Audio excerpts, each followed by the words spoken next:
5 entreprises dominent aujourd'hui le marché mondial des fonderies de semi-conducteurs. Mais SMIC, le fabricant chinois, se distingue par une trajectoire radicalement différente de celle des géants comme TSMC ou Samsung. Comment un outsider parvient-il à défier les titans de l'industrie? À l'heure où les sanctions commerciales atteignent un niveau inédit, SMIC, l'un des principaux fabricants de puces en Chine, attire tous les regards. Son parcours, façonné par des défis uniques et des opportunités inattendues, illustre la montée en puissance d'un acteur devenu central dans la guerre technologique. Grâce à une stratégie résolue et une persévérance sans faille, SMIC s'est imposé comme un poids lourd du secteur. SMIC a été fondé en l'an 2000 par Richard Chang, un ancien cadre de Texas Instruments, avec une ambition claire, renforcer les capacités de la Chine dans le domaine des semi-conducteurs. Dès le départ, le défi est immense. En face, des géants comme TSMC et Samsung. Et dans cette industrie, tout est coûteux, des équipements ultra spécialisés aux compétences humaines indispensables. À l'époque, la Chine importe encore la majorité de ses semi-conducteurs, malgré une industrie électronique en plein essor. Mais obtenir des financements s'avère difficile. La construction d'usines de fabrication exige des milliards de dollars, surtout pour importer des machines sophistiquées. Beaucoup doutent alors qu'un nouvel acteur chinois puisse rivaliser. Le recrutement de talents est un autre obstacle majeur. SMIC tente alors de puiser dans le vivier taïwanais en s'appuyant sur les relations de Richard Chang pour attirer des professionnels expérimentés. Mais malgré ces efforts, la compétition reste rude. TSMC et Samsung travaillent déjà sur des puces beaucoup plus avancées. Pour soutenir ce nouvel acteur, le gouvernement chinois intervient. Il accorde des exonérations fiscales, des subventions et des financements. Car Pékin voit les semi-conducteurs comme un secteur stratégique crucial pour les télécoms, la défense et bien plus encore. Mais les ennuis arrivent vite. TSMC accuse SMIC de vol de propriété intellectuelle via d'anciens employés. Pour éviter l'affrontement direct avec les leaders du secteur, SMIC choisit une autre voie, se concentrer sur des puces moins avancées, destinées à l'électronique grand public. Malgré tout, l'entreprise parvient à signer des contrats avec des sociétés chinoises, contribuant ainsi au développement technologique du pays. Mais sa dépendance aux équipements et aux technologies étrangères l'expose à des risques techniques et politiques. La concurrence internationale reste féroce, et plus SMIC progresse, plus elle attire l'attention et la résistance des grandes puissances. Quelques années seulement après sa création, l'entreprise est de nouveau confrontée à TSMC, cette fois dans un procès majeur. Dès le début des années 2000, SMIC connaît une croissance rapide, soutenue par Pékin. Grâce à des prix compétitifs, elle séduit de nouveaux clients, parfois même d'anciens partenaires de TSMC. Mais en décembre 2003, tout bascule. TSMC porte plainte contre SMIC aux États-Unis, accusant d'anciens employés d'avoir transféré des secrets industriels. Pour une jeune entreprise comme SMIC, l'enjeu est colossal. Cette bataille judiciaire affecte lourdement SMIC, tant sur le plan financier que sur celui de sa réputation. Mobiliser des ressources pour se défendre détourne l'attention des projets de croissance. Et l'accusation de plagiat ternit l'image de la société. En 2005, SMIC finit par conclure un accord avec TSMC, 175 millions de dollars versés et une part de capital cédée aux concurrents. Un coup dur. Cet argent aurait pu être investi dans la recherche. L'affaire agit comme un électrochoc. SMIC prend conscience de l'importance stratégique des brevets, met en place des règles internes plus strictes et devient plus sélectif dans ses recrutements. Ce procès marque un tournant. Il révèle à quel point les semi-conducteurs sont devenus un enjeu stratégique mondial. Alors que la Chine cherche à réduire sa dépendance technologique, SMIC devient la cible de nouvelles pressions, notamment américaines. Mais malgré ces vents contraires, l'entreprise résiste. Richard Chang, son fondateur, comprend désormais que technologie, concurrence et géopolitique sont intimement liées. En 2020, la tension monte encore d'un cran. Les États-Unis placent SMIC sur la liste noire commerciale, la fameuse Entity List.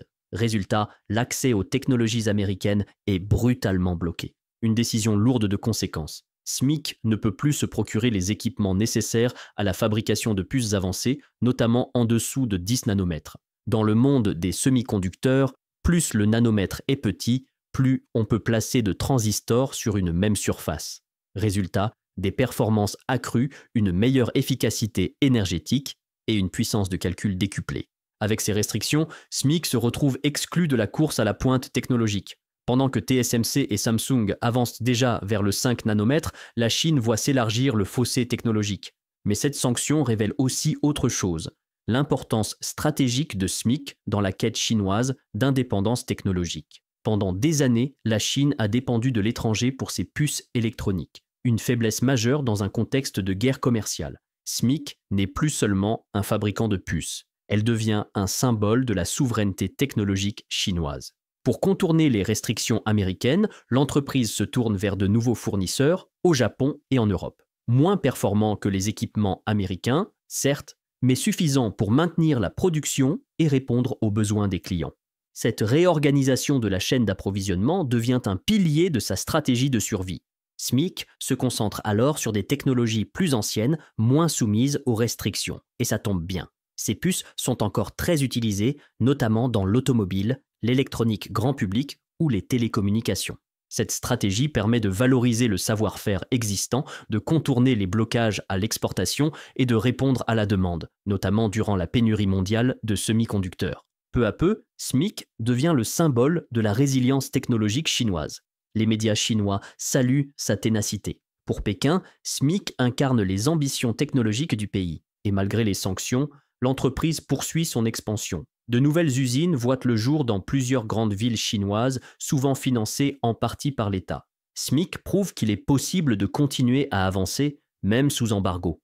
Une résilience qui pose une question fondamentale. Les contrôles à l'export sont-ils réellement efficaces? Ou ne font-ils que déplacer l'innovation ailleurs? La réponse ne tarde pas. Huawei, en partenariat avec SMIC, annonce un processeur de nouvelle génération pour son dernier smartphone. Une avancée majeure malgré les sanctions américaines. Le point culminant, SMIC réussit à produire une puce en technologie 7 nanomètres, un cap technologique essentiel pour les smartphones et l'intelligence artificielle. Réaction immédiate aux États-Unis, surprise, inquiétude et scepticisme. Car s'il n'y a pas encore de preuve que SMIC peut produire cette puce à grande échelle, l'exploit reste notable. D'autant plus qu'il a été accompli sans accès aux machines de lithographie EUV, les plus avancées au monde. Ces machines EUV, essentielles pour la gravure des puces les plus fines, sont fabriquées presque exclusivement par l'entreprise néerlandaise ASML. Et depuis peu, leur exportation vers la Chine est strictement interdite. SMIC a donc dû se débrouiller autrement. En utilisant des équipements DUV moins avancés, combinés à une méthode complexe appelée multi-patterning, l'entreprise a trouvé un moyen de contourner l'obstacle. C'est moins efficace, plus long, mais grâce à l'ingéniosité de ses ingénieurs, ça fonctionne. Un homme a joué un rôle clé dans cette percée, Liang Mongsong, l'un des codirecteurs généraux de SMIC. Fort d'une expérience précieuse chez TSMC puis chez Samsung, Liang Mongsong avait participé au développement de la technologie 28 nanomètres à Taïwan. Depuis son arrivée chez SMIC en 2017, son expertise a permis à l'entreprise de repousser les limites imposées par les sanctions. Mais fabriquer des puces en 7 nanomètres reste un défi colossal. À ces échelles, la moindre imperfection peut détruire une puce et donc compromettre toute une production. Et sous embargo, résoudre ce type de problème devient encore plus complexe. Malgré tout, SMIC y parvient. La capacité à produire des puces en 7 nanomètres prouve que la Chine peut progresser, même privée des technologies les plus avancées. C'est une victoire symbolique pour l'indépendance technologique du pays. Mais cette avancée n'est pas qu'industrielle. Elle a aussi des implications politiques majeures, car les semi-conducteurs touchent à la fois à la sécurité nationale, à la souveraineté numérique et à l'équilibre du commerce mondial. Et chaque progrès de SMIC risque désormais d'entraîner de nouvelles sanctions. Aujourd'hui, SMIC est devenu le premier fabricant de puces en Chine et le troisième au niveau mondial, derrière TSMC et Samsung. Cette ascension repose en grande partie sur la production de technologies plus anciennes, mais toujours indispensables à de nombreux secteurs. Et surtout, SMIC est devenu un pilier central de la stratégie chinoise pour l'autosuffisance technologique. L'entreprise travaille désormais sur des technologies encore plus avancées, en dessous de 7 nanomètres. Mais cela exige des investissements massifs et un accès à des équipements critiques. À l'international, SMIC reste confronté à un obstacle majeur, les risques réglementaires. De nombreux clients étrangers hésitent à collaborer avec une entreprise exposée aux sanctions américaines.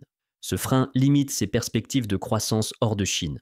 Mais sur le marché chinois, le potentiel reste énorme. La Chine est le plus grand consommateur de semi-conducteurs au monde, tout en étant encore très dépendante des fournisseurs étrangers. Le gouvernement multiplie donc les mesures de soutien, subventions, contrats publics, incitations à acheter local. SMIC tire pleinement parti de cette dynamique. Elle noue des partenariats avec des universités et des centres de recherche chinois pour former de nouveaux talents et développer ses propres technologies. L'entreprise collabore aussi avec des fabricants d'équipements chinois comme Nora dans le but de réduire sa dépendance vis-à-vis des fournisseurs étrangers. Objectif, bâtir un écosystème local de la puce capable de fonctionner indépendamment des politiques commerciales internationales. SMIC investit également dans son capital humain, recrute dans les meilleures universités du pays et modernise ses anciennes usines pour gagner en efficacité et réduire les coûts. Mais malgré tous ces efforts, SMIC reste loin derrière TSMC et Samsung. Ses concurrents dominent les segments les plus rentables du marché. Les puces avancées pour l'intelligence artificielle, les smartphones haut de gamme ou les centres de données. Des domaines qui exigent non seulement une technologie de pointe, mais aussi un réseau solide de partenaires et de fournisseurs. SMIC, elle, reste largement en marge de cet univers. Son avenir dépendra de sa capacité à concilier ambition technologique et réalité géopolitique. Si elle parvient à monter en gamme tout en consolidant sa position en Chine, SMIC pourrait connaître une croissance spectaculaire. Mais pourra-t-elle un jour devenir une véritable concurrente mondiale ? Rien n'est encore joué. Une chose est sûre, son parcours façonnera l'industrie des semi-conducteurs et la place de la Chine dans cette bataille stratégique. Alors, SMIC peut-elle vraiment défier les géants mondiaux ou reste-t-elle prisonnière des barrières technologiques et géopolitiques ? Dis-nous ce que tu en penses en commentaire. Et si tu veux continuer à décrypter les grands enjeux industriels et stratégiques qui façonnent le monde, abonne-toi à la chaîne et active la cloche. À très vite pour un nouveau décryptage.